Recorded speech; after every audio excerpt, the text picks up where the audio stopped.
voted. It's like wearing a sticker that says, I feed my dog. I flush after using the toilet.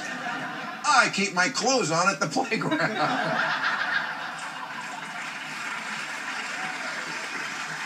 Now, the election we held last week had the lowest turnout since 1942, when many Americans didn't make it to the polls because they'd been captured by the Japanese. And before you say voting should be easier in America, I agree. Things would definitely be better if there were laws that made Election Day a holiday, that allowed you to vote online, allowed you to vote without a picture ID. But you know how you get those laws? By voting.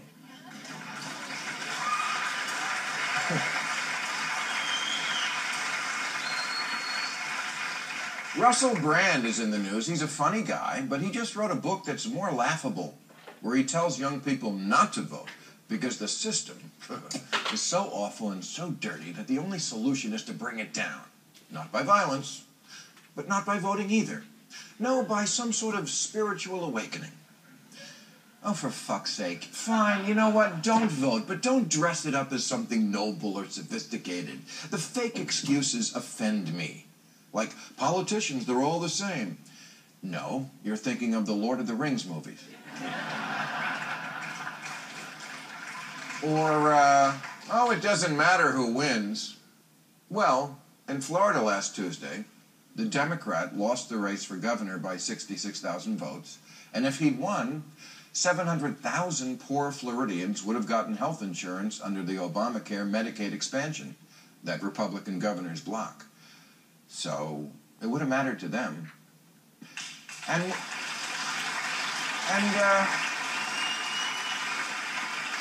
where did Americans get this idea that you shouldn't be expected to vote if there aren't candidates who excite you and energize your base? It's an election, not your taint.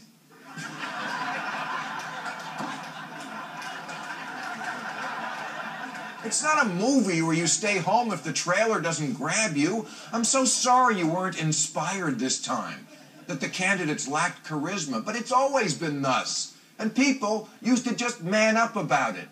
You know, in 1964, almost 2/3 came out to pick between Johnson and Goldwater. And I don't want to say these two lack charisma, but those pictures are in color.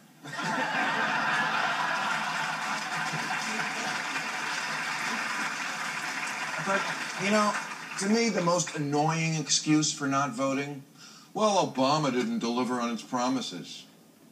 You sure about that? Maybe they just didn't cover it on TMZ.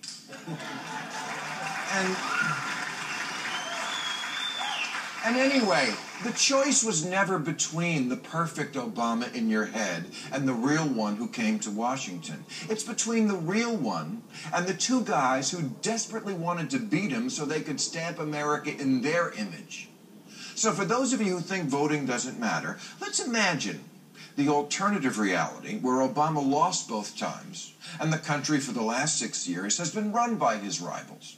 In fact, for the purposes of our little fantasy, let's merge them and describe the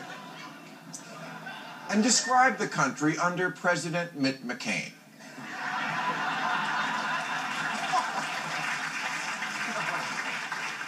Under President Mitt McCain, the stimulus package never happened, and the auto industry was allowed to die.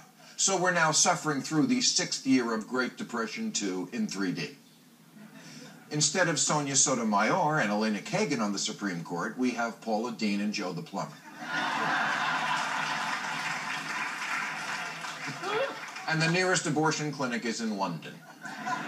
The Attorney General is Dick Cheney's head.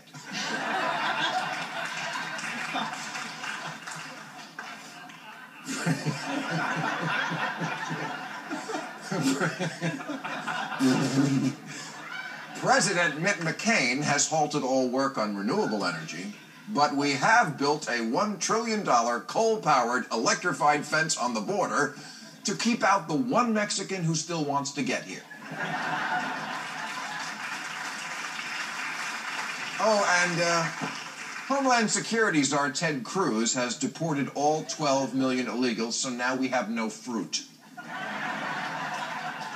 Now do you see voting makes a difference? How close to home do we have to get? There's no fruit, no jobs, your girlfriend is having a baby you don't want, you have no health insurance, and your tap water is on fire.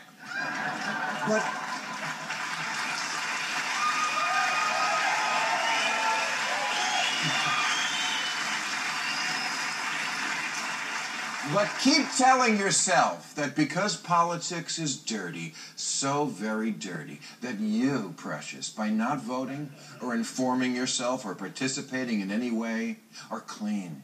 Yeah, that's it. You've kept yourself pure because you haven't gotten your hands sullied by the gutter that is American politics. Well, you can keep telling yourself that, but the truth is, if your hands aren't dirty, it's not because you're pure. It's because you're not helping. All right, that's our show. I'll be at the Thalia